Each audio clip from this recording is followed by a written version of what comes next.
arrival was almost unspeakable. We are all evil in some form or another.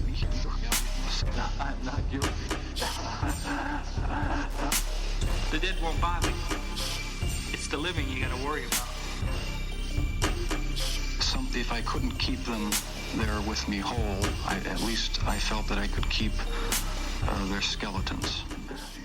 Hello and welcome to the Bad Taste Crime Podcast. I'm Vicky. I'm Rachel. We're back again. I straight up almost said I'm Vicky. I'm Vicky too. I'm Vicky. And I am also Vicky. And I'm Vicky. And I'm Squidward.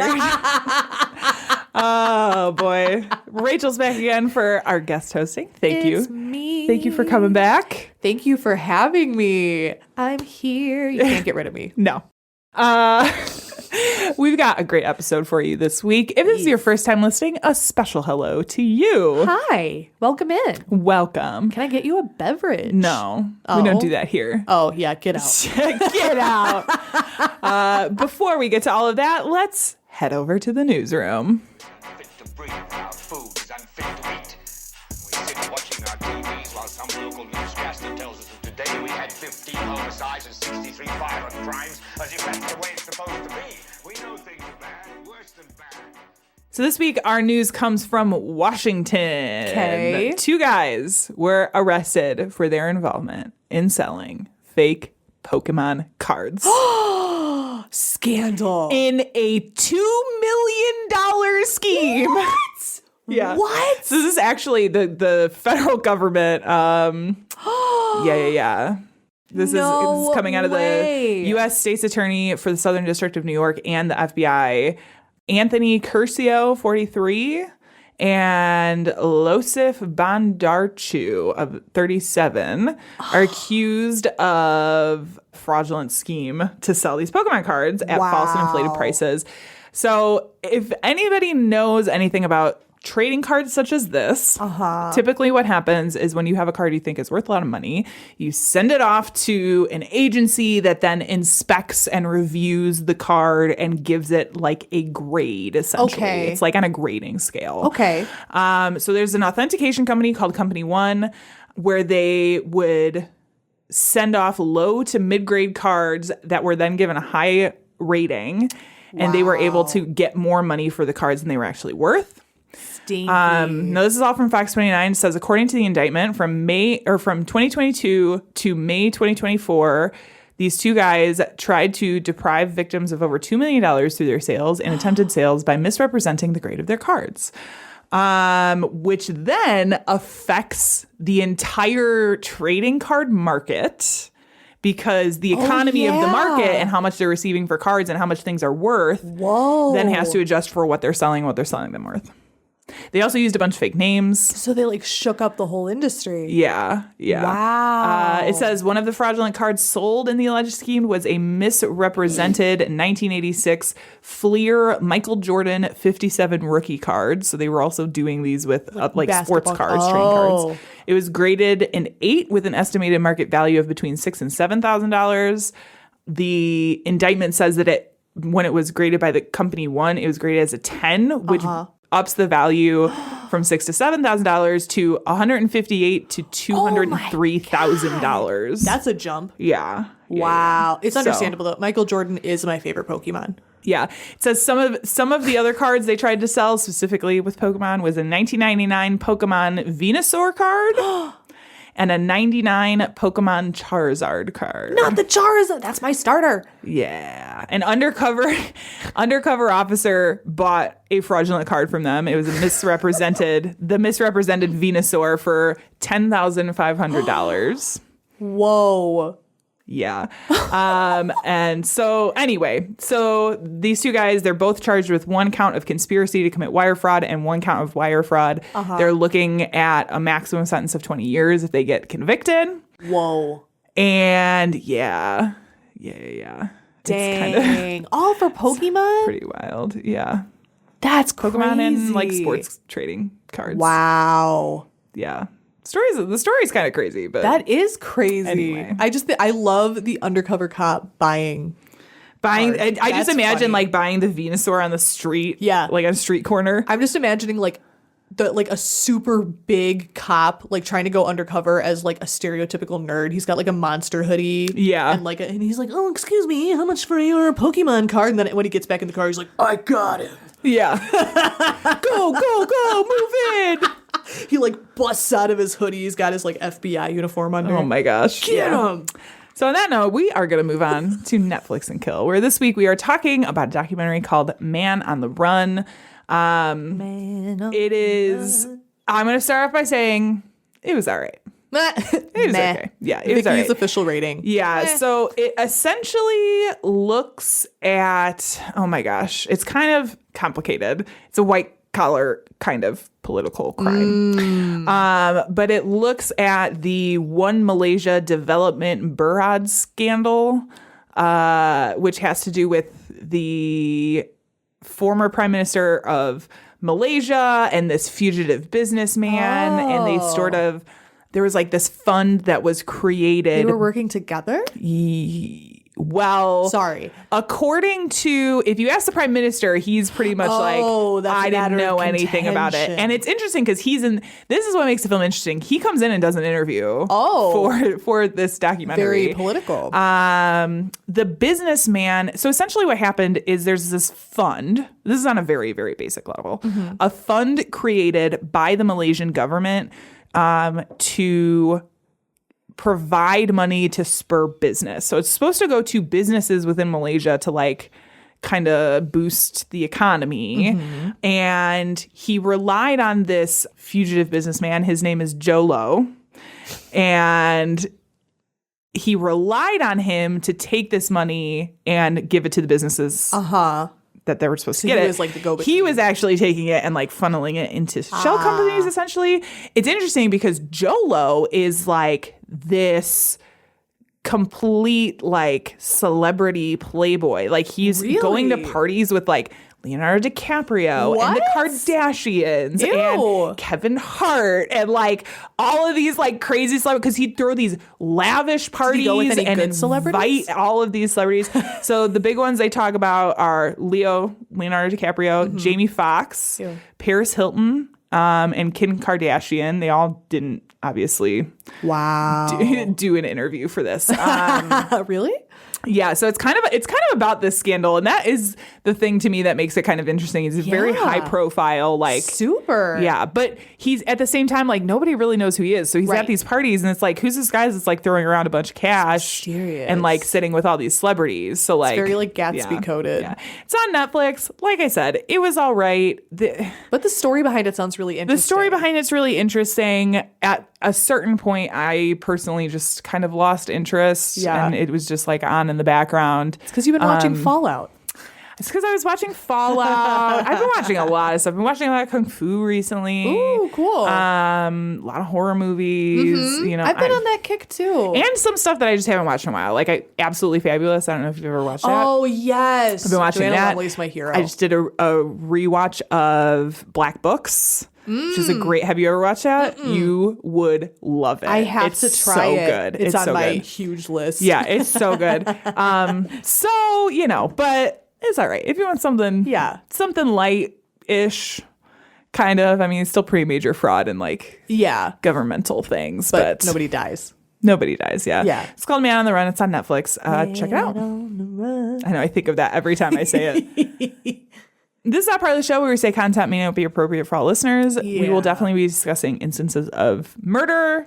Yeah, mine. I don't know what else you got. Mine's pretty heavy. Okay. Mine is kind of a culty story. So there's animal sacrifice, there's animal death, and there's unfortunately quite a large instance of sexual abuse, child sexual abuse. Sure. So if those are triggers for you, I will see you in the next episode, friend. Yeah. This one was kind of a hard one to research, so no worries. Yeah. Why don't you tell us what we're talking about today, Rachel? So I picked this topic. This was mine.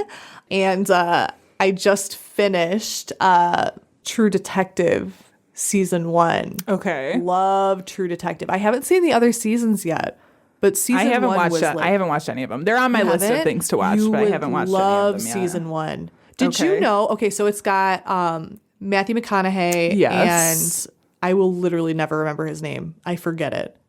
Okay. I literally forgot it. The other guy. The other guy. Did you know that they could be half brothers?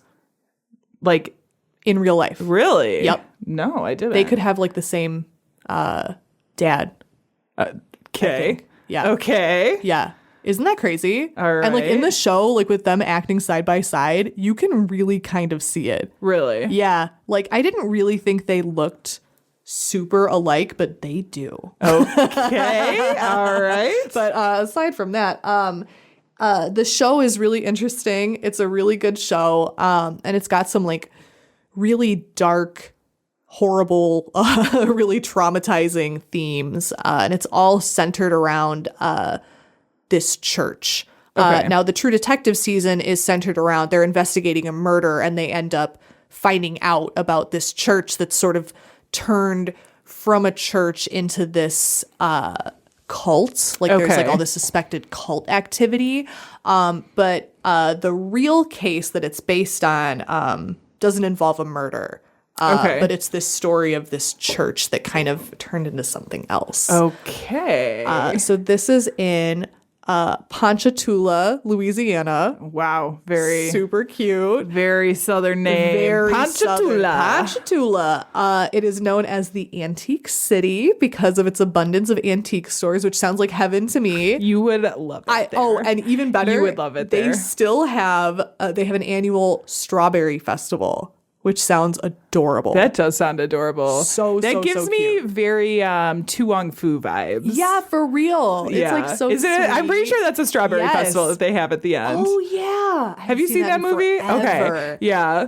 I'm pretty sure it's like a strawberry festival they have in the middle of town. Gotta rewatch that. It's like that or an apple festival or some shit like that. Yeah. It was something. Oh my god, Yeah. so cute. That's such a good movie. And in the town, so this is Louisiana. So this is like church country. Yeah. There's a ton of churches, and there is this particular church called the Hosanna Church. Okay. And it's seen as a pillar of the community. It supported education for the town, and it had its own school attached that went from pre-K all the way up to 6th grade. Okay. So for a long time, they were seen as like, yeah, just a, like What type of church was it? I'm sorry. Like it was just Christian. okay. Yeah. Like a non-denominational. Yeah. Okay. It was so popular that the congregation at one point was over 1,000. Okay. That's pretty big for a church. And they expanded into other buildings, other congregations. So this was like a big deal. This was a huge part of this very religious small town. Okay. So you haven't seen True Detective at all? No, I I've not totally seen- thought you no. had. Nope. So they shot it in Louisiana. Okay. Because it takes place like in the same area. And it's a really cool, I love watching stuff with like abandoned buildings. I do too. I do too. That Yeah. aesthetic is like, Yeah. and it's all like old rail yards and everything's like that's covered cool. in like Spanish moss. And like, I went on Google Earth and looked at the town and they really captured it in the Okay. series. It's so haunting. Okay. It's such like an eerie area. And Okay. the townspeople around there are, very spiritual, either Christian or there's a lot of sort of like voodoo influence around there. But it seems Sure. like the idea of belief is very strong. Like everyone Okay. believes in something, Okay. That tracks. you know? Yeah. So the Hosanna Church, once boasting around 1,000 members, didn't so much as dwindle as it shattered apart one day after a massive falling out between the very respected pastor, Louis LaMonica, Okay. and his son, Louis LaMonica Jr. Okay. So when the father, the head of the whole thing, left, he kind of informally took a lot of the congregation with him. And Okay. then over time, other members began to leave because as soon as he left, Louis LaMonica Jr., his son, who he'd had the big fight with, kind of took his position as pastor. I see. Now, Power grab. yeah, and it was exactly that. Yeah. Because I'm not a religious goyle, but I know that you have to like, most of the time you have to, there's degrees that you can get to be like a pastor. Yeah. There's certain qualifications. He didn't have any of that. Yeah. And it depends on the denomination of Right. Christianity or not, Right. whatever. Like Yeah, everybody some has their own have more- hierarchy. Exactly. Some have formal schooling Yeah. versus like sort of an informal inherited thing. And that's kind of what Yeah. it was. But it wasn't even inherited because the dad No. didn't want him to do it. So it was No. like he really had all of the websites I looked at really focused on like this dude did not have any It idea sort what of he was reminds doing. me of some of the like splinter groups of the Mormon church. That's exactly right. where it kind of is like you have this dad running the church and you do kind of expect the son or one of the sons to like take place. Right. But then there's some big falling out, some there's always- disagreement about Right. religious beliefs or how things are run. And then that's the there's- thing. Yeah. Yep. That's kind of how you get this like FLDS versus the regular Mormon church Oh, yeah. thing going on. Yeah. And it did seem like that was kind of the fight, was he wanted more authority and respect. Okay. But then once his father actually left, he didn't really know what to do.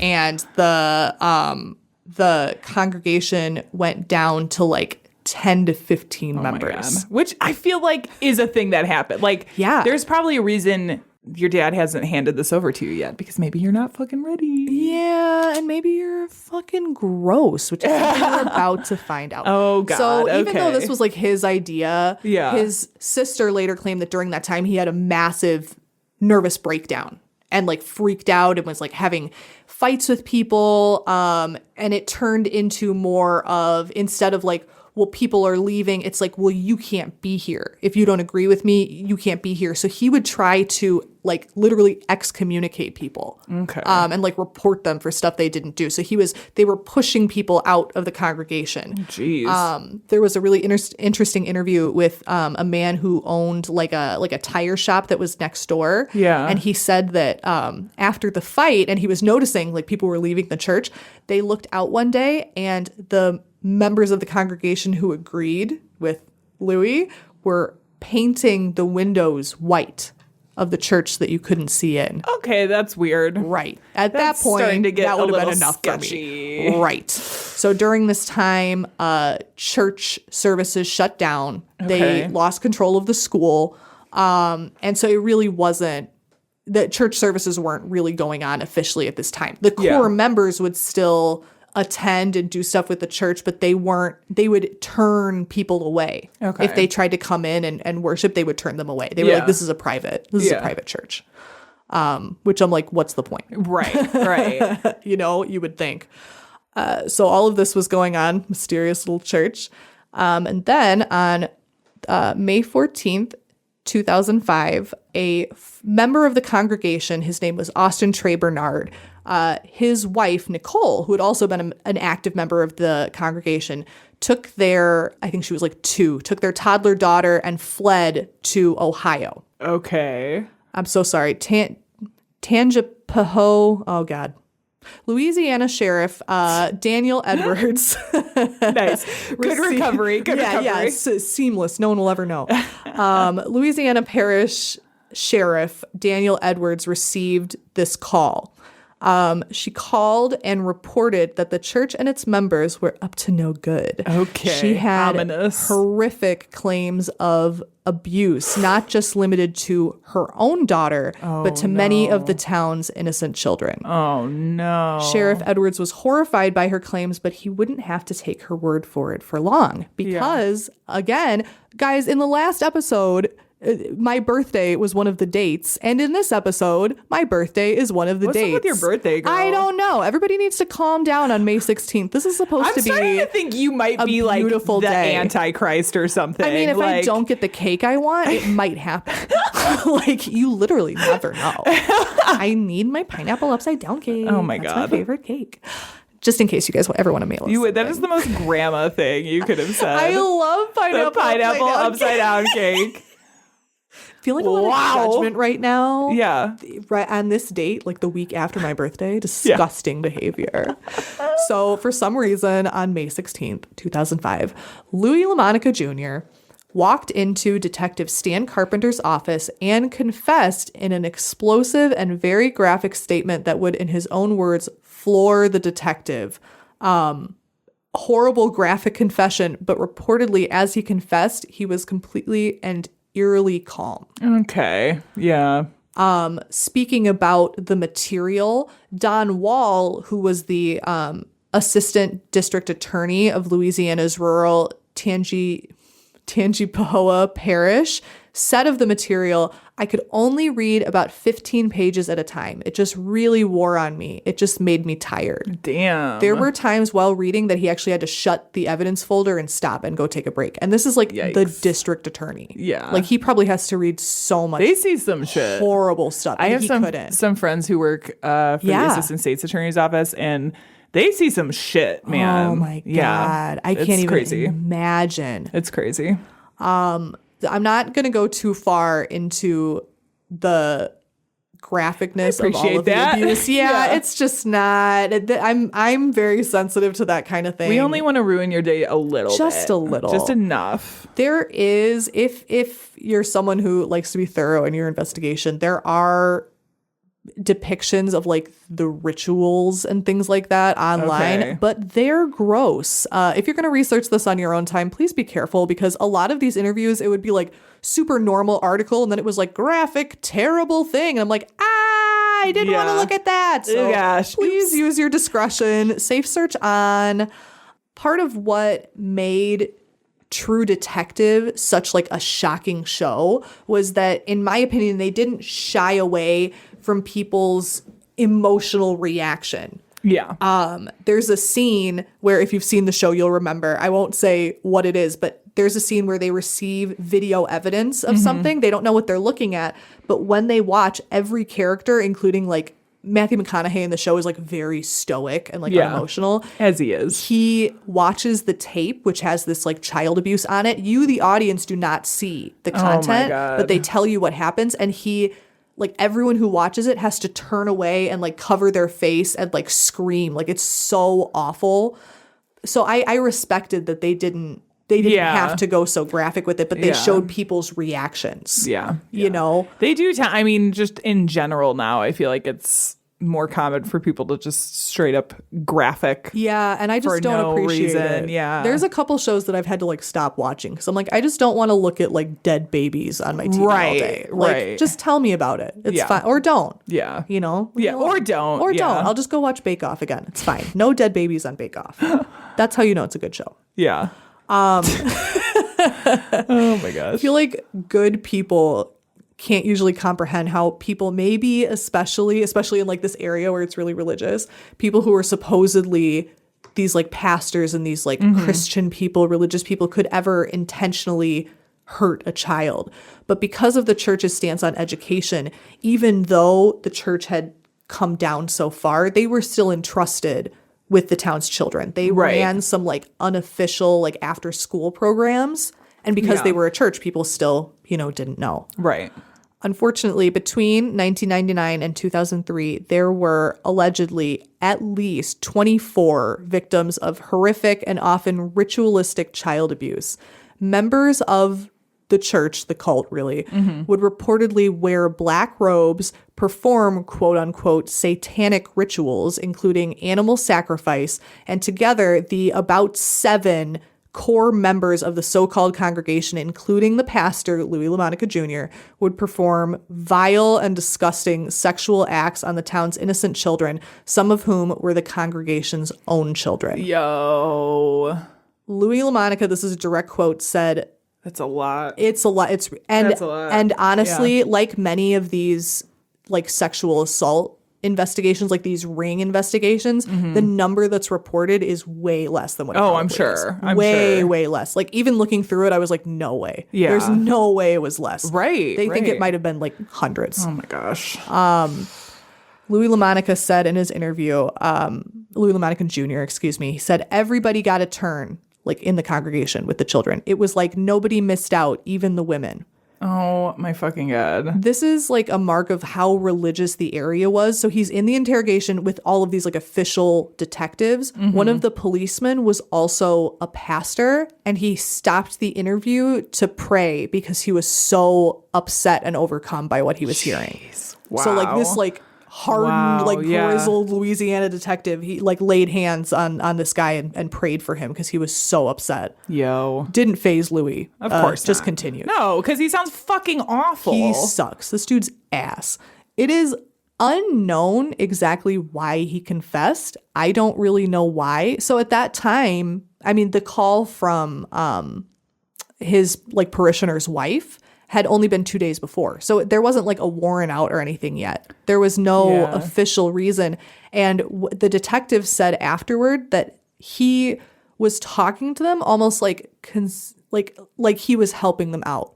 Like, oh, well, you know, well, me and my congregation do this stuff. So, hey, it's just everywhere. There are weird people out there. And they're like, you're the weird people. I wonder if there was, because normally, I mean, something that extensive happening within a town, there's got to be other people that know, right? And so, like, potentially, because it was the people who escaped, it was the wife that called the police, right? Possibly somebody in the police station tipped him off, and he was like, I better confess for this to look better. It looks better if I confess than if they come after me. So, Miss Legal, is that right? Well, you are actually God damn it, I'm probably sorry. incredibly right. No, it's not a spoiler. God. One of the parishioners, and this is something like, you say that's probably exactly what happened, but it's not confirmed, because one of the parishioners was Sheriff's Deputy Chris Labatt. Yeah. This is like, when you're talking about a cult, which this sounds like it was. Yes, absolutely. That is operating in a town this size, which happens a lot, because you want to go somewhere where you're going to have a lot of influence or potential influence over people there, right? And people in small towns have such close connections to each other. Yeah, it's smart. This is the same thing that happens with things like Scientology. Yes. This happened with the ones in Oregon who tried to poison the whole town before the election. They had the Swami. I am totally blanking, but did this happen with them too?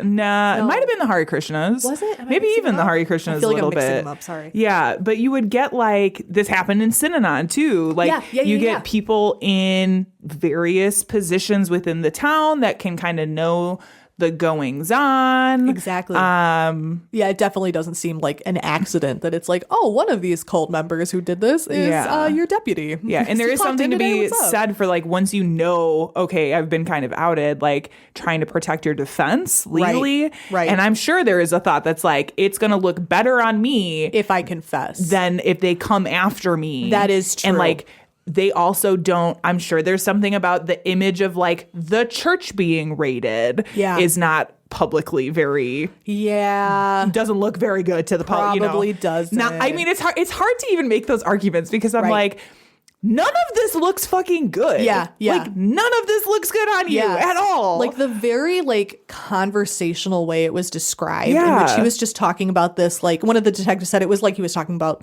like, the game. Like, it was just nothing. Yeah. And it was this horrible, like, depiction of all of this abuse. And it's like, dude, what the fuck? I don't know what you would try to get out of this if it's, like, a more lenient sentence or whatever, but, like, this is horrifying. Yeah. I mean, this is what we were just talking about, is like, people who don't do stuff like this cannot comprehend this type of mind, because we're not normal. Fucking gross. So it's like, you know what? Maybe this guy was just crazy. Yeah. You know, not That's an true. excuse, but it's kind of an explanation, as like, oh, that's why his brain, that's why we don't know what he's doing, because he's fucking crazy. So he didn't shy away from details, and he even named names, not just the child victims who aged in rate. I'm sorry. Words are hard. They are hard. Who I also can't read, so this is even more difficult. I'm using Braille.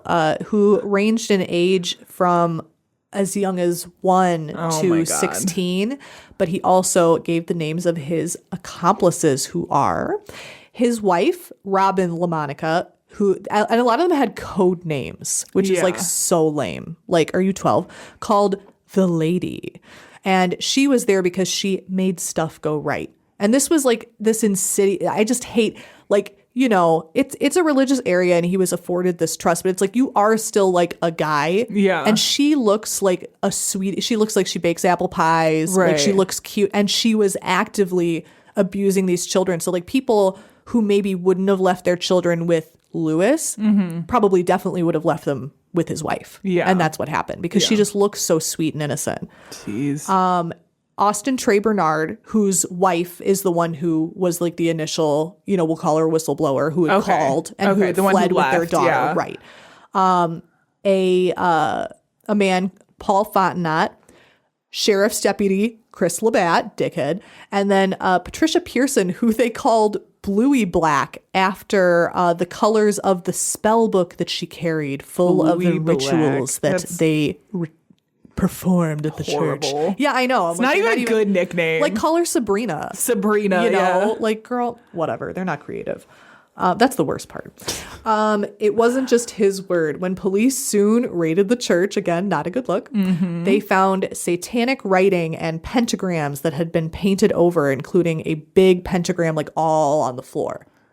Oh my gosh. Helpfully, they also found journals from all of the members that they wrote everything down. Because they believed, and this might have also played into his confession, they believed that recording their crimes would free them all from sin. Pretty handy.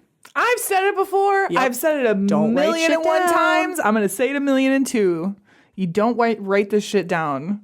You're committing crimes. Like, that is one of my like bugaboos. Dumb. It's like these people who record their crimes. They also stop it. This is later, but they also seized from the church, I think it was like 24 hard drives, where again they're like emailing each other and like writing all this shit down, like abuse on Tuesday. You guys. I'm free on Let's Tuesday. make Like, it you guys, so easy. so I mean, dumb. I think everyone should record their crimes because Right. it would be way easier then to we'll catch you. investigate. Yeah. But from a practical standpoint, Right. Why are you doing is that? the dumbest move. Also, it's paper. Just burn it. Oh my god. Just But, I mean, don't. I'm glad they got Just caught. don't do it. Just don't do crimes. Just don't do crimes. Yeah, that's ultimately what it comes down to.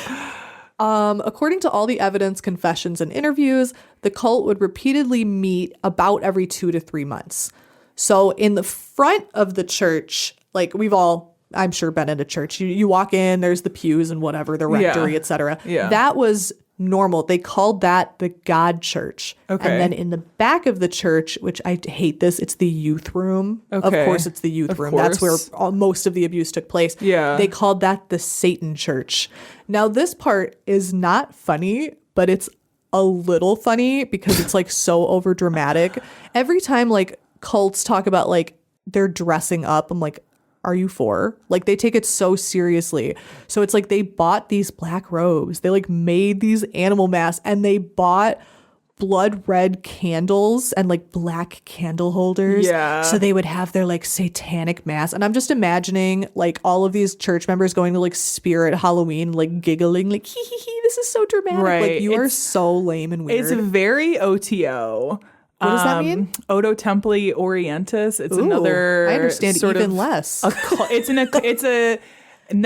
Now it's a people still practice with the OTO, but it's a religious organization, but it's more on the occult end of things. And so even in their services now, they still do some of these more, I guess you'd call it traditional services where they have the black robes and there's a naked woman laying on the thing. And there's, because along with made by men, I'm sure. I mean, we could talk about OTO on a different one. Jeez. There's a lot of things with like sexual desire and sort of, that kind of. Yeah. But that's the same kind of vibe. It's like It's that. so like over dramatic. like on the nose. It's like at this point, Satanist. like wouldn't you be like, this is kind of lame? Yeah. Like guys, we're really buying. Can you imagine? Like these candles are too red. Go back and buy the spooky red. And what year candles. was this all happening? This was in... From 1999 to like 2003. I Okay. believe. Which I also find interesting too, because I'm sure that's coming off of The Satanic Panic. the public image of like the Yup. Satanic Panic and what the Yup. general population That thought plays into was the a case Satanist. a lot. Does it? A lot. Yeah.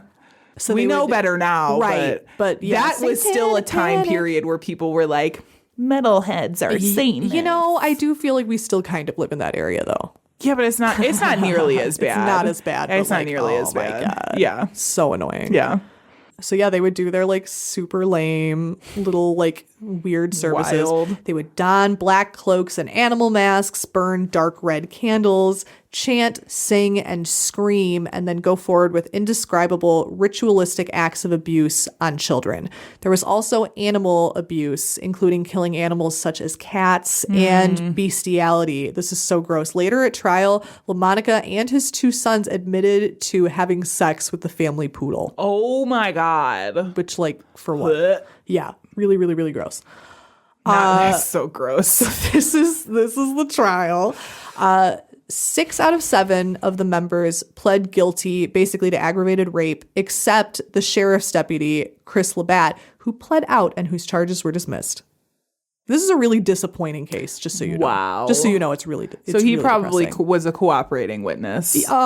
Well, he denied it for like a really long time. I think he pled not guilty. I don't remember. It was like he was the one who like fought against it. The rest of them were like, we did in fact do that, but we were told to by the devil. And he's like, I didn't do that. So he might have had at least a little bit of cop know-how to be like, maybe I won't talk to reporters. Yeah. I mean, there's a lot of things that could have happened with that. And I will say this case was really difficult to find information about. Really difficult. There were a lot of conflicting sources. I had to go to like this official like cult website to finally find like all of these documents because all of these interviews had super conflicting. I don't know if it's because of the involvement of the church, like maybe they tried to cover stuff up. Yeah. The fact that a lot of them didn't get charged and the victims are still alive. It's like I'm sure that there was like some kind of cover up going on. Yeah. But it was hard. So a lot of this is like kind of like Yeah. Interestingly, the satanic aspects of the crimes were never proven in court. Okay. It was not proven that they were doing. So a big theory of the case is that they made all this shit up afterwards to be like, no, we weren't abusing children because we're weird. We were doing it for the devil, Yeah. But I mean, because also in like a Christian backhanded way, it's also like making the devil look bad, right? Like it's almost like the devil made me do it. It It was that guy. It's like, no, it's because you're gross. The devil's like, I don't even know that guy. He's like, I don't know there. you. Whose names is this? Yeah. The trial was pretty frustrating. I was really confused because all of the documents said that there was no physical evidence presented, but they found like the cloaks and the animal mass and the journals and the computers and all of this stuff, but they said there was no physical evidence submitted. I'm like, all of that is physical evidence. And they found, because there were children who had been named who were now grown, none of the children agreed that anything had happened. Really? None of them said anything, which is surprising. In a case like this with children, a lot of time you will get a few confessions. Well, not confessions, but like witness account, firsthand accounts. But there were none. Yeah. And there was this really upset me. One of the detectives who was interviewing these witnesses said one boy, because all of them would just be like, no, nothing happened. And he said one boy would continue to deny it, but the whole time he was just crying. He was I'm like, he's scared. Yeah. And the fact that there was nobody else in town, none of these children's parents, no neighbor who was like, why are those kids over there? Nobody else. Yeah. And similarly, 2 young women, Karen Bushney and Desiree Loke, who, by the way, were like 23 and 24, they were really young, like single women, claimed to be former members of the congregation during the period that all this was going on. Like they were called by the defense and they testified. And they were like, no, it was a super normal church, no Satanism, and I never abused anyone. Yeah. Which is weird because there were no church services during the years they said they went. Right. So I'm not a lawyer, but someone hired them. Weird. Yeah, that's pretty someone weird. hired those bitches. I don't even think they lived there. I'm like, why? Like, who are you? Like, something that was another blow to the prosecution is 2 of the reported at the time childhood victims who are now grown up were Louis LaMonica Jr.'s own sons, who had previously confessed to their school guidance counselor. I think they had found there was a lot. I read the file, which again, I do not recommend doing. It was very graphic and horrible. I didn't know it'd be so graphic. I'm sure. Yeah. Cried a little bit. It was not good. But I think the school noticed like unusual behavior. It said that they seized like drawings and things from the children who had not only been abused by their father, by their mother, by the congregation, but they had seen it happening to other children. So all of this could have been exposed way sooner. But nothing was done about it because they all trusted the church and just kind of ignored the children. And then when this all went to trial, they were adults and they denied it. And they testified on the side of their father. They did admit to having sex with the dog, though, which I'm like, all right. Yeah. Whatever. Rather I admit would to have said I that, didn't do that because but- that's embarrassing. Yeah, no. Yeah, there were lots of conflicting statements in this, that this case was very confusing and like hard to follow. Luckily, in the end, even with all of these blows, there was enough evidence to put Louis LaMonica Jr. in jail for 4 consecutive life sentences. Good. They only ended up getting him, though, on 4 counts of aggravated rape. But it's like 4 Yeah. sentences. Obviously, they threw the book at him. Right, And like for good right. reason. Yeah, Like, because yeah, if you look absolutely. at other, I mean, as a woman, as you look at other aggravated rape cases, it's like, all right, enjoy your 5 minutes in jail. Right. You old Very scallywag. frustrated. Silly guy. But this one, they were like, no, thank you. You can go to jail forever. Austin Trey Bernard, who is suspected of participating in all of the abuse cases, he's the one whose wife called. Oh, yeah. He was convicted only on charges relating to his own daughter. Okay. And then one separate 12-year-old boy who was related to the church. Still, he was found guilty on 3 counts of aggravated rape and sentenced to 3 consecutive life terms. Okay. The following and final sentence is Paul Fontenot, just the regular church member, who pled guilty to sexual battery of a juvenile, non-disclosed, he served 10 years in prison. Okay. Louis has attempted to appeal his conviction, even though he fucking confessed, Right. but has been denied. There were a couple of other charges for that were filed for other church members, but they all ended up being dismissed, Okay. and no one else has gone to prison. Yeah. Only those 3. Yeah. Which I mean, it sounds like they fucking didn't sucks. have they had a lot of circumstantial. Right.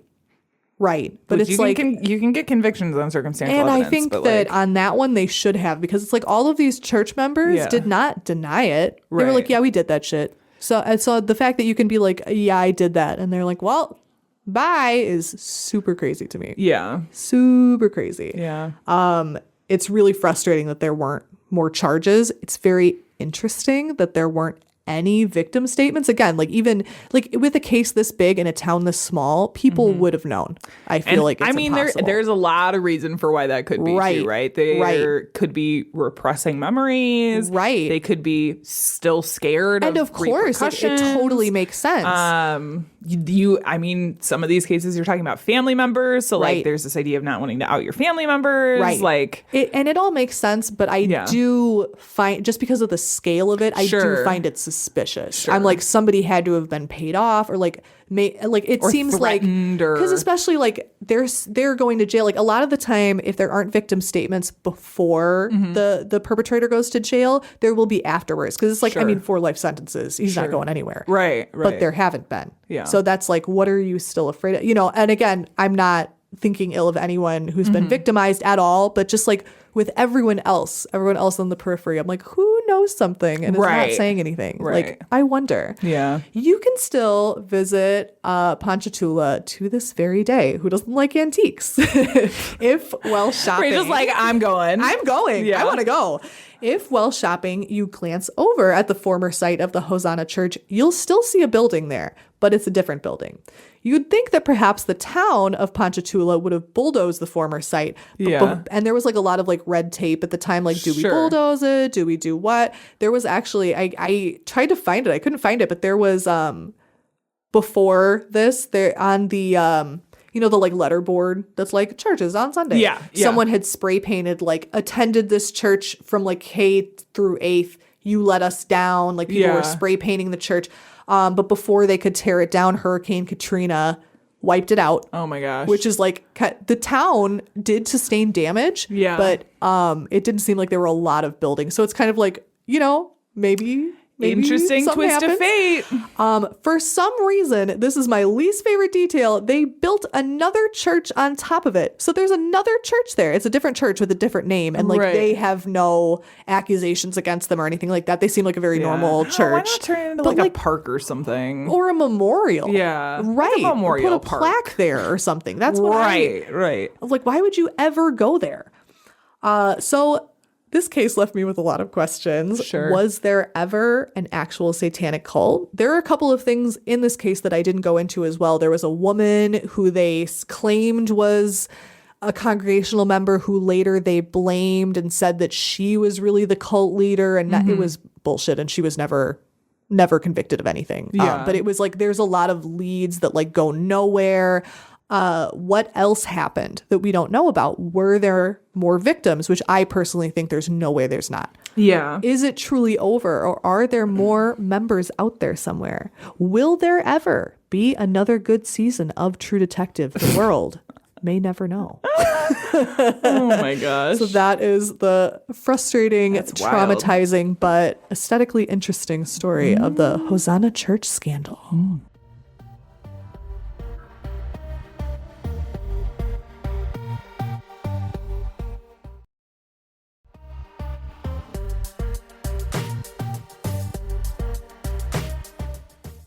So I decided to look at something slightly closer to home. Ooh. I am going to talk about the murder of Reverend Alfred Coons. Ooh. Now, this story comes out of Dane, Wisconsin, Oh, man. which is it's like just north of Madison. Yeah. So it's like not too far. Our neighbors. Yeah, kind of. Close enough. Hi, Midwest Wisconsin. neighbors. So the Milwaukee Journal-Sentinel and USA Today did this like really incredible reinvestigation of this case in 2023. Oh, cool. And a lot of Oh, my really recent. Yeah, like super recent. A lot of my research comes from that. There's Awesome. they did a series of it on the Unsolved podcast. Oh, yeah. And so if you wanted to listen to that, you definitely could. Love them. Check out the Unsolved podcast. Sponsor us. But we're going to look at this case. So Alfred Coons was one of 8 children. Ooh. I know. I always hear that. And I'm like, oh, that's I so got 2, big. and that's too many. Yeah. That grew up in Stitzer, Wisconsin. Okay. No idea where that's at. During his childhood, the family had a cheese factory in the basement. Oh, my God. That he would sometimes work in. That's adorable. Now, according to the Journal-Sentinel, it was around the age of 10 years old that Coons decided he wanted to become a man of the cloth. Okay. After having to undergo The cheese surgery. Yes, the cheesecloth. No, he had to undergo this like kind of traumatic surgery for appendicitis. And so he has this like Childhood traumatic religious epiphany that's like, I need to serve God. Okay. Yeah. Just go with it. Whatever. His dream comes true when he is ordained as a Catholic priest in 1956. Okay. In 1967, Coons becomes pastor at St. Michael and manages to fill a marriage tribunal position in Madison. Oh. Now, if you don't, this is like some real Catholic Church shit, but you have to, if you're Real getting... hot girl shit. Yeah, if you're getting, I know specifically if you're getting divorced, the Catholic Church has to Catholics don't play around. They have to approve the annulment, essentially. paperwork. So you can get divorced legally, but until Yeah. the Catholic Church recognizes your divorce, you aren't still able to married. like remarry. Yep. So there's like a panel that looks at all the divorces. how they and get is- ya. yeah, it's crazy. Super crazy. It's kind of crazy. Yeah. So Coons himself was actually kind of a rebel Ooh. within the Catholic Church because despite the Vatican changing the rules in the 60s, Coons continued to give masses in Latin without being approved to do so. So the church, and you've Yeah. even seen with the Catholic Church specifically in recent years, they do... I'm not going to give them all the credit in the world, but they do sometimes evolve with society. Yeah. They were like, at this point in time, like, not really many people in the U.S. speak Latin. Not many Right. Catholics in the U.S. speak Latin. Right. Why are we still They doing have these to make services? it more accessible. I Right. mean, they've been around for a long time for a Right. reason. Exactly. You know, despite my feelings on Exactly. them. Murder for one. No. Right. Right. I mean, anyway. Anyway. So they changed his rules. He's like, nah, I'm going to keep doing these in Latin. So Coons is very much a Wow. traditionalist. Yeah. So he's a rebel, but He's in like, the I learned this whole traditional way. fucking language. I'm going to use it. Exactly. I did all that Duolingo. He did do some in English. Right. But like the big pull from people from the surrounding states, Right. They'd trek to this tiny town of Dane just to hear the traditional services. That's kind of, you know what? That's kind of cool. Yeah, but there were a lot of people who thought that the Catholic Church should shun him because he was like disrespecting the church rules. That is so dumb. Because Vatican is law in my the Catholic God, Church, that's right? lame. So, yeah. In the 90s, Coons co-hosted a radio show by the name of Our Catholic Family, It's a banger. where they often talked about matters of the church, as you could imagine. Catholic family. Yeah. Church in the morning. By this point, Coons was living at the school. It was the same situation where it was like the church had a school attached to it. Which I think is pretty common. Very Yeah. But he was living at the school, and he was like super As all heavily. teachers do. Well, and when you're running, I mean, I think especially for Catholic schools, Right. as a priest running the whole shebang, Yeah, might as well live there. still pretty common. And he was just really heavily involved in church life. So like, Well, yeah. made sense for his work. Yeah. But now at this point, he was well into his 60s. Okay. He decided it was time to take a step back from some of his responsibilities. The radio show was really the first thing to kind of go when in 1998, Coons asked his best friend, Father Charles Fiore, to take over for him. Okay. Now, For the radio show? For the radio show. Cool. Yeah. On March 3rd, the two were in the studio doing some training, and Fiore was like learning the new responsibilities because he had been on the show, I think, a couple of times, but he'd never like hosted. Right. So he was learning some of that's his, kinda cute. his responsibilities. He's like, this is a microphone. He's like, Whoa, mind blown. When they were done with this training, the two of them hopped in the car and headed back to St. Michael. And around 10 p.m., Fiore dropped Coons off at the school and leaves. Okay.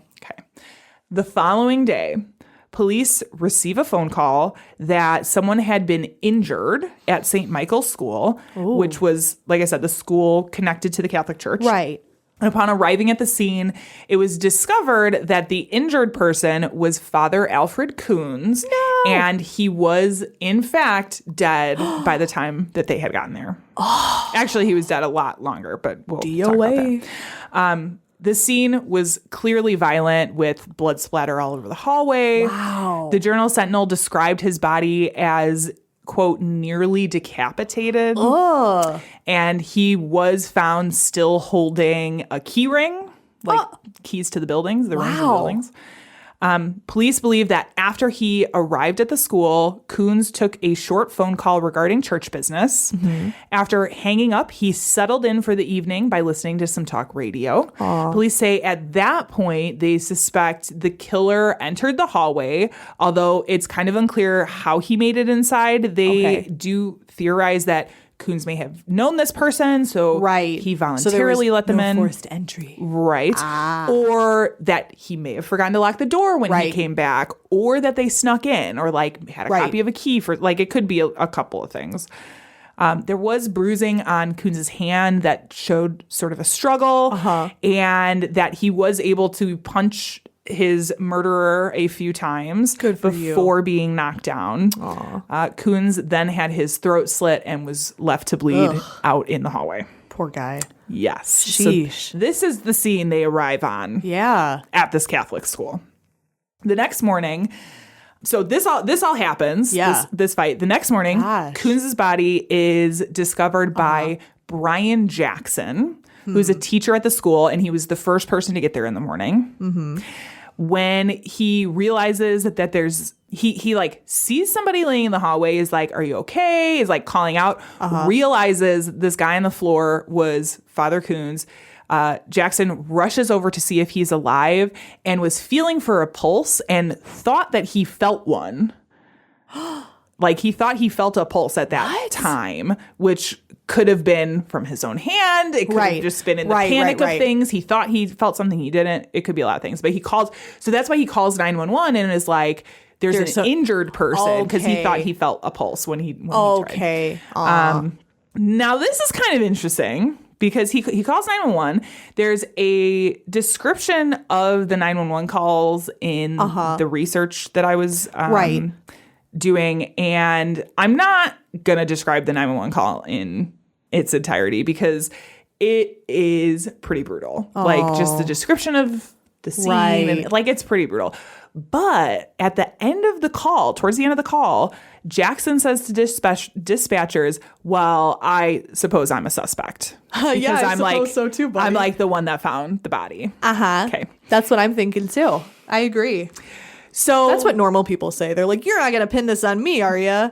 That's what people who aren't guilty I just say. found this body. I didn't Come do on. the murder. Yeah, you know how you trip over bodies all the time? I mean, It's just normal. It happens. It happens. Not to me. Not to me either, but Knock on wood. it does happen to the very unlucky few. Yeah, maybe not this guy, though. No. So police start investigating. They don't really have any real leads, honestly, Right. in this. And again, it's a small community. Yeah, who would have thought? Yeah. This poor guy just having Yeah. his little cup of tea. Yeah. In the evening, settling in for the That's night. sad. Coons was in contact with nearly everybody Right. in this town. He often helped families who were down on their luck, needed money, would just like give money to people who really needed it. Aw, now I like him. They do go around and talk to some of the women that he had helped. They interviewed them. A few of them has said they were indeed sexually active with Coons. Oh. One of the women Coons had been helping, Morris Smith, gave DNA for comparison, but it wasn't a match. Oh. The Journal Sentinel talks about an interaction one of the detectives had with Smith where she said she hadn't murdered Coons, but felt responsible for his death.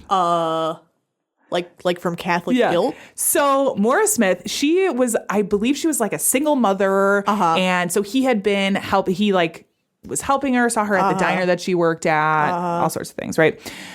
She says to police, she describes how she has this sort of sense of foreboding about Coons, and she had this feeling of dread. Ooh. And that she had almost gone to the church on the evening that Coons was murdered.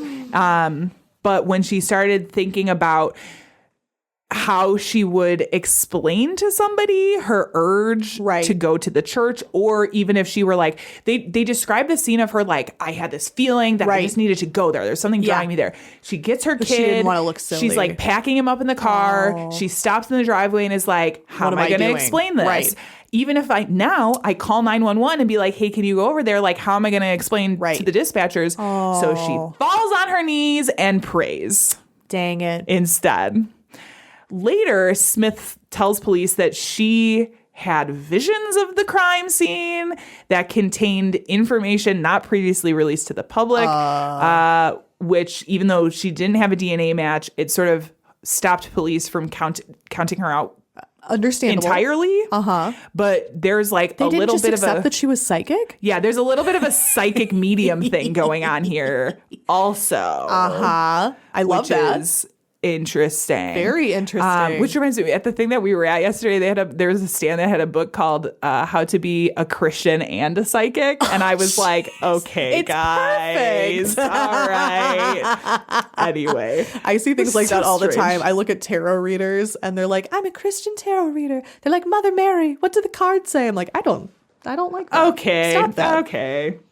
So police keep investigating. They're still not really able to turn up anything concrete. They don't have anything like leading them in the right direction. Right. During their investigation, they discovered there was potentially work being done by Coons to expose sexual misconduct within the church and some of the cover-ups that followed.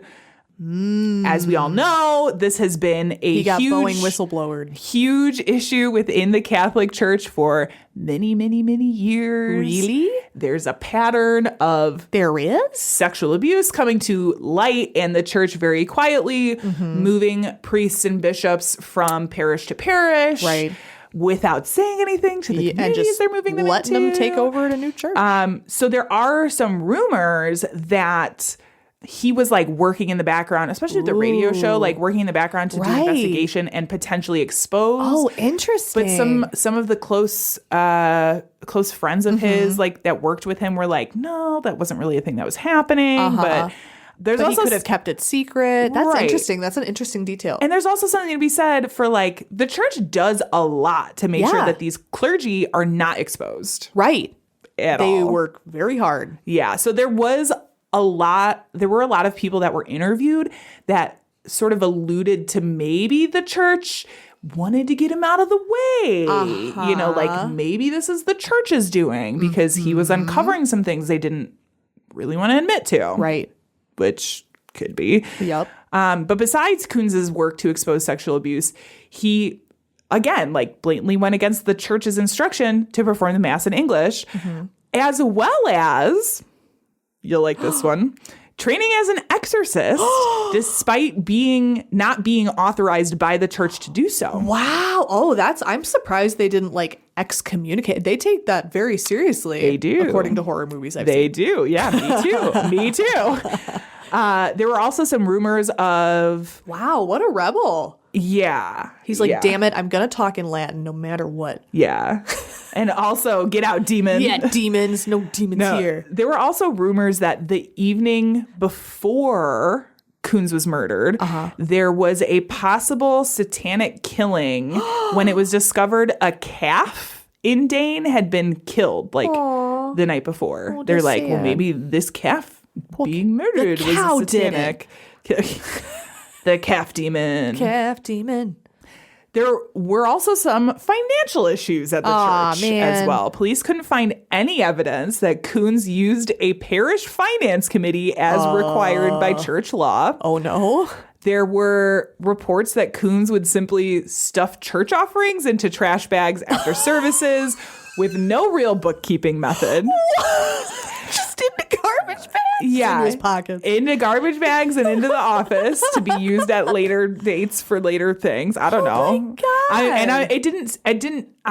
Right. I mean, how would that be tracked? It didn't necessarily perfect crime. seem like he was using them on things other than church related things, charity, right. whatever. But he just wasn't going through the official Right. channels. That But they who required. knows? I mean, he Right. could have been. Nobody really fucking knows. Right. But this was also Mysterious. This guy's got a lot going on. this was also well known by the people who attended the church.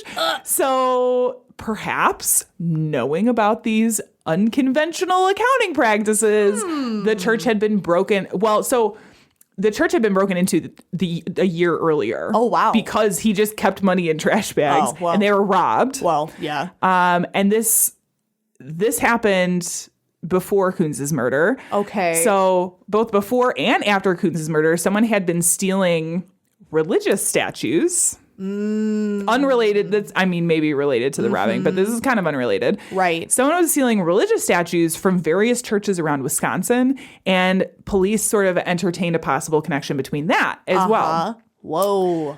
This whole investigation, this is quite the twisting tale. I was going to say. Yeah. Out of If this was Wisconsin, on of all BBC, places. it'd have like 12 seasons. Yeah, I love it. pretty much. I pretty love much. it. So authorities in their investigation of the religious statue theft were led to a man named Jeffrey L. Moss after numerous reports of witnesses allegedly seeing him steal these statues. Oh. So they have this sort of weird interview with him, which I didn't really go into too much details, but essentially, because this is like, again, a rabbit hole of Christianity, because there's these parts of Christianity that are closer to end time revelationists. And so they're like, the world is going to end. Right. And we need to preserve the religious icons so we can have as true to a traditional Catholic church as we can when we start the new society. That's what this... But wouldn't you think you just like ask for them or like buy them? I would say buy instead them, of but they wouldn't be stealing them? from and like consecrated by whatever. the Catholic Church. Go sprinkle holy water on it. That's what this silly. situation was. That's weird. yeah. So I've never heard of that. they have this weird interview. That's End time creepy. revelationists are a trip. Hardcore. A trip. Yeah. A trip. There's one that lives down the street from my parents. Neither here nor there, but it's fine. So he has this weird interview with police, and then Moss leads police to this massive underground shed What? that was a doomsday shelter. Hello? That holds everything needed to survive Armageddon. Oh. Including the statues. God damn it. Yeah. They're like, at least we have our statues. Yeah. Too bad we don't have any food. Like, No, that was in a separate, there was like multiple of these like underground sheds. oh, wow. Like This in guy a was whole, prepared. I don't, yeah, I prepare He's for like, what? this is the Tim Prepared Beans for room, what? and then this is the statue room. So Moss eventually pleaded guilty to stealing the statues and got probation, but when they had him arrested for that, they took the opportunity to question Moss about Kunz's murder. Okay. Which he completely denied. Uh-huh. DNA testing for Moss didn't match anything from the crime scene. Okay. So there's that. The police also looked into a man named Joseph Kavanaugh. Okay. Kavanaugh had received some help from Kunz when he had been down on his luck. This was another one of these like, right. Here's $100 to do whatever. The evening of Kunz's murder, Kavanaugh mysteriously showed up at his cousin's house near St. Michael, something that was like pretty unusual because it was the first time he had visited the house. Oh, okay. Kavanaugh left the same night and reappeared the next morning at one of his aunt's houses. Now, interestingly enough, this might get a little murky, but interestingly enough, one of Kavanaugh's uncles was a retired Dane County sheriff's deputy who described Kavanaugh's behavior as jumpy and anxious. Okay. Now, this is again Does from... seem like he's going to a lot of random locations. Right. This is from the Journal Sentinel, quote, according to the uncle, John Kavanaugh, his nephew's strange behavior fit the timeline of Kunz's murder perfectly. He arrived at the cousin's home a few hours before Kunz was murdered and visited his sister the morning after. Dane County Sheriff's detectives say he is mistaken. They say Joe Kavanaugh spent the night with his sister, not his cousin, on March 2nd, 1998, 24 hours before the murder. Hello? His wife confirmed he was back home the night Kunz was killed, according to police. Okay. End quote. Uncle Kavanaugh insists this is a lie. So basically, the uncle is like, no, it fits the timeline perfectly. Yeah. He was at this house and then mysteriously leaves. Kunz ends up murdered. He shows up the morning after. Uh-huh. Kavanaugh is like, no, I was there the day before and was at home with my wife. So I couldn't have. Yeah, but and they have witnesses to verify this, but this uncle, former Dane County Sheriff's deputy, is saying, no, Kavanaugh is lying. Interesting. Okay. Police had to consider Kavanaugh as a suspect because he did have a previous felony. So when all of this started coming to light, they're like, well, we do have to look into him because he does have a past criminal record. Right. He had attacked and raped a woman he worked with, but following this, claimed to have accepted God into his life and was a changed man. Good for you. Whatever. Right. Whatever. Sure. He was sentenced to 5 years in prison for that. Following his release, Kavanaugh is alleged to have attacked his elderly grandfather 4 years later, but he was never arrested or charged in this case. Okay. He denied it. The grandfather denied it. Didn't pursue it. Right. Yeah. It was kind of this thing that they probably handled it. They as a could family. have, but it didn't sound like they did. Right. Interesting. Kavanaugh's biological father claimed that that Kavanaugh had confessed to him that he had attacked his grandfather. Oh my God. But they were never able to actually prove it. Jeez. While Kavanaugh was in jail on the rape charges, he hanged himself in jail in 2002. I'm sorry, not on the rape charges. He hanged himself in jail in 2002 while he was awaiting trial for kidnapping and raping an ex-girlfriend. Jeez. Fuck this dude. Yeah. Okay, well, glad he's dead. In 2005, Kavanaugh's Uncle Sheriff, Uncle Sheriff, reportedly discovered that he had also confessed to his biological father that he had stopped at St. Michael's the night Coons was murdered. While there, he asked Coons for money, and when he said no, Kavanaugh killed him. What? This conversation has never been confirmed, and police surmise that he could have been lying. But for what? That's so interesting. Very weird, right? Oh my God. It's like things that almost line up, but not quite. But This should also be a like, show. who do you believe? Right. Like, I hope BBC's listening. They probably are. They probably listen to this. no, of course, police investigated Brian Jackson, who was the gentleman who made the 911 call. And discovered the body.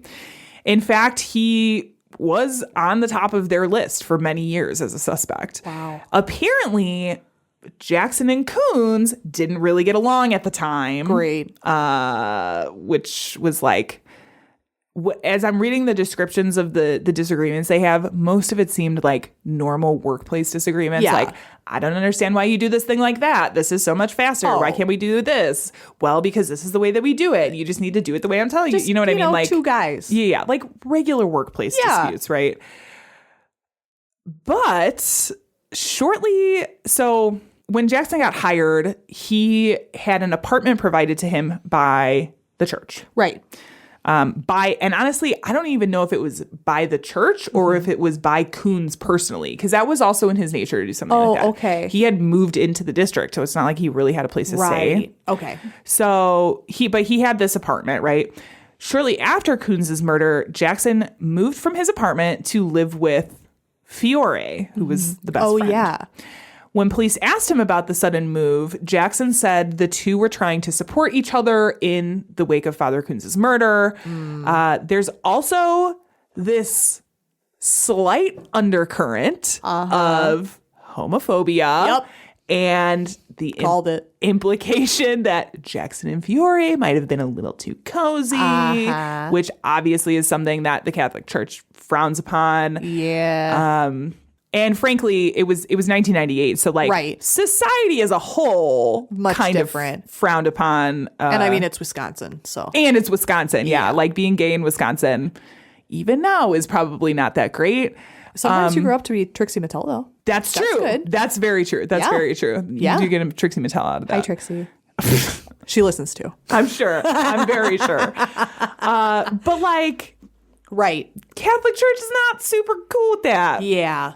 But Jackson insisted to police that he wasn't gay. I mean, they asked him all these questions about like, are you sleeping with Fiore? Are you guys having a homosexual relationship? It's like only a little. Only a little. Only sometimes. Jackson insisted to police he wasn't gay and that the two of them were not dating. Okay. A few years later, Jackson moves from Wisconsin to Missouri. Detectives continue to pursue him as a suspect, interviewing him again and again over the years. They even went as far as asking the district attorney to bring charges using the circumstantial evidence they had collected. Wow. But their bid was denied Right. for obvious reasons. Right. Now, advances in DNA technology in recent years have allowed investigators to rule out Jackson as a suspect. Okay. But of course, there's always some guy in the police department who's like the old dog who's like, no, but I think he's still done it. So he's still on the suspect list. But Whatever. It seems like they've pretty much ruled him out. Yeah. Leave that gay man alone.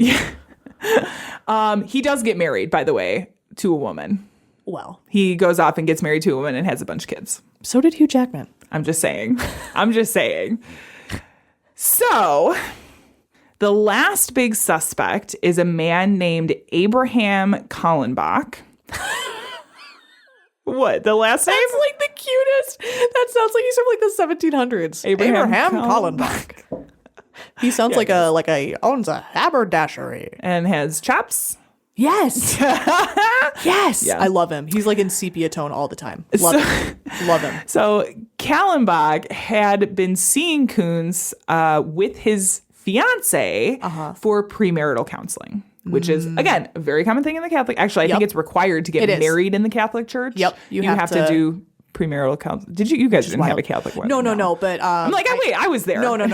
Yeah. I got married in a field. Yeah. No, but Girl, it was so fucking hot. I know. It's okay. We had a heat. It's I had fine. heat stroke on my wedding, and I had to be in a bath of ice, like a little margarita. It's all good. No, I know someone who they were like Christian but not Catholic, and they had to like take all these courses, and like it was crazy. Yeah, Also, it's very flat. sexist. Yeah. I did not enjoy hearing I mean, about the process. Catholic Church is still very traditional gender roles. Yeah, Yeah. not a fan. Anyway. Yeah, they're hardcore about it. So Kallenbach was going with his fiance for this premarital counseling. Mm-hmm. In an interview with police, Coons had told the fiance, the woman, Mm-hmm. privately that he felt the relationship had problems. And this opinion, she went home, told her future husband. Kallenbach was like not super thrilled about the commentary on his marriage. So Kallenbach's car was caught on video at a nearby gas station the night of the murder. Okay. And he had admitted to police that he was going to the church to talk to Coons, but had actually changed his mind and gone home. Kallenbach denied any part in Coons' murder, and his DNA was never found at the scene. God damn it. Pretty weird, though. Yes. So, unfortunately, that's pretty much where the case stands. Yeah. Father Coons' murder has never been solved. No. In 2018, investigators were able to use DNA collected from the scene to determine that the assailant was male, Okay. which is something. Not one of his many lays. I love that he yeah. kind of like slept around. I kind of love that. I also feel like that's not uncommon. No, not at all. Because they're celibate. Because quote they're unquote. men. But, you know. Right. But other than that, there has not really been Oh, any big movement in the case. dang. That's so. I kind of like him. Yeah. That's a bummer. Kind of, I mean, he's homophobic, but like, Well. help the poor. So, Oh, yeah. you know what I mean? Like, Never mind. I hate him again. but he was out trying to out pedophiles and do exorcisms. So, like, Yeah. You there's know, that. I just take want the bad with the good. yeah, right. I just want to end with, if you're listening and you have any information about the murder of Father Alfred Coons, to call the Dane County Sheriff's Department tip line at 608-284-6900. Did you do that's it? that. Are you the murderer? Call in. Call in. One of our It's entirely listeners possible, will. too, because this would have been, okay, what did I say? What? When he was murdered. Oh, 2000, I think. yeah. Something Yeah, like around that. there. So, I mean, we're talking over That's 20 years weird. later. Like, That's so weird. It was But- 24 years ago. That's weird. hopefully they can get some information or better technology. Yeah. I mean, it's for the improving DNA every stuff. day. It is improving every day, but that's the murder of Father Alfred. That's so frustrating. very frustrating. Coming soon to BBC. Yeah. Before you decide to go to church, why don't you check out this podcast? Need an escape? Vanish into the depths of a magic forest. Head out on an interstellar repair mission. Travel back in time to change the future. Explore inside someone or something else. Meet dragons, werewolves, birds, bears, aliens, mermen, and a man with a fishbowl for a head. All in 10 minutes or less every week. Tune in to 600 Second Saga for your weekly science fiction and fantasy escape. All right, Rachel, that has been our show. It sure has. Another one in the books. In the books. We don't really have any announcements. It's raining. It makes it sound very boring, but like, No. I'm just trying to hold it together right now. We're holding it. Do you have anything you would like to end the show with? I'm going to go get donuts. Oh, I'm it's at hungry. McDonald's. I'm so hungry. I wonder if you can catch the noises my stomach is making on the mic. I was gonna say I've been grumbly in my tumbly this whole time. Yeah. So to our beautiful sound department, I'm so sorry. On that note, our sound and editing is by Tiff Fullman. Our music is by Jason Zakshevsky, the Enigma. This has been the Bad Taste Crime Podcast. We will see you in 2 weeks. Goodbye. Bye. 10 young women had left their bodies on the hillsides along the highway.